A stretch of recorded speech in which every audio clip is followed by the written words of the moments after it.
सप्तशती अध्याय 10 शुंभ वध पर आधारित है। ध्यान। मैं मस्तक पर अर्धचंद्र धारण करने वाली शिव शक्ति स्वरूपा भगवती कामेश्वरी का हृदय में चिंतन करती हूँ। वे तपाए हुए स्वर्ण के समान सुंदर हैं। सूर्य, चंद्रमा और अग्नि, यही तीन उनके नेत्र हैं तथा वे अपने मनोहर हाथों में धनुष, बाण, अंकुश, पाश और शूल धारण किए हुए हैं। ऋषि कहते हैं, राजन, अपने प्राणों के समान प्यारे भाई निशुंभ को मारा गया देख तथा सारी सेना का संहार होता जान।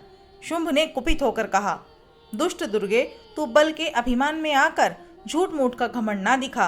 तू बड़ी माननी बनी हुई है, किंतु दूसरी स्त्रियों के बल का सहारा लेकर लड़ती है। देवी बोली, ओ दुष्ट, मैं अकेली ही हूँ।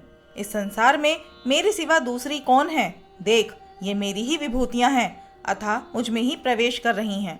तदंतर ब्रह्माणी आदि समस्त देवियां अंबिका देवी के शरीर में लीन हो गईं। उस समय केवल अंबिका देवी ही रह गईं।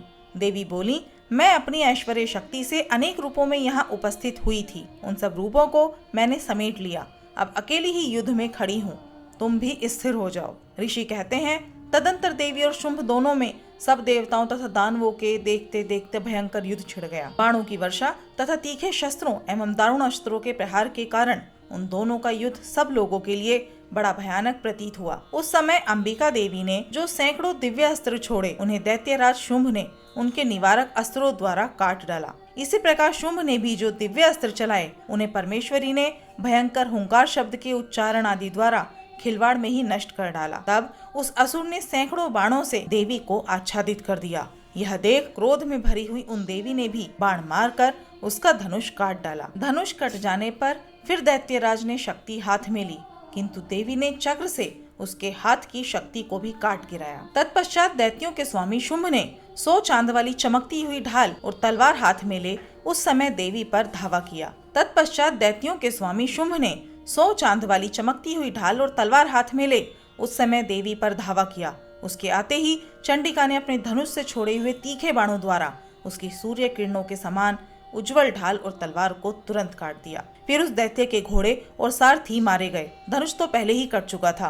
अब उसने अंबिका को मारने के लिए उद्यत हो भयंकर मुदर हाथ में लिया। उसे आते देख देवी ने अपने तीक्ष्ण बाणों से उसका मुदर भी काट डाला, जिस पर वो असुर मुक्का तानकर बड़े वेग से देवी की ओर झपटा। उस दैत्यराज ने देवी की छाती में मुक्का मारा।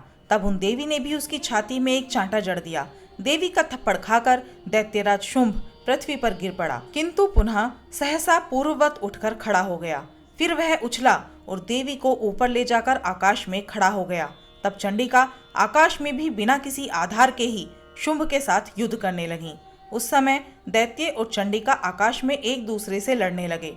उनका वह युद्ध पहले सिद्ध और मुनियों को विस्मय में डालने वाला था। फिर अंबिका ने शुंभ के साथ बहुत देर तक युद्ध करने के पश्चात उसे उठाकर घुमाया और पृथ्वी पर पटक दिया। पटके जाने पर पृथ्वी पर आने के बाद वह दुष्ट आत्मा दैत्य पुनः चंडिका का वध करने के लिए उनकी ओर बड़े वेग से दौड़ा। तब समस्त दैत्यों के राजा शुंभ को अपनी ओर आते देख देवी ने त्रिशूल से उसकी छाती छेद कर उसे पृथ्वी पर गिरा दिया। देवी के शूल की धार से घायल होने पर उसके प्राण पखेरु उड़ गए और वह समुद्रों, द्वीपों तथा पर्वतों सहित समूची पृथ्वी को कंपाता हुआ भूमि पर गिर पड़ा।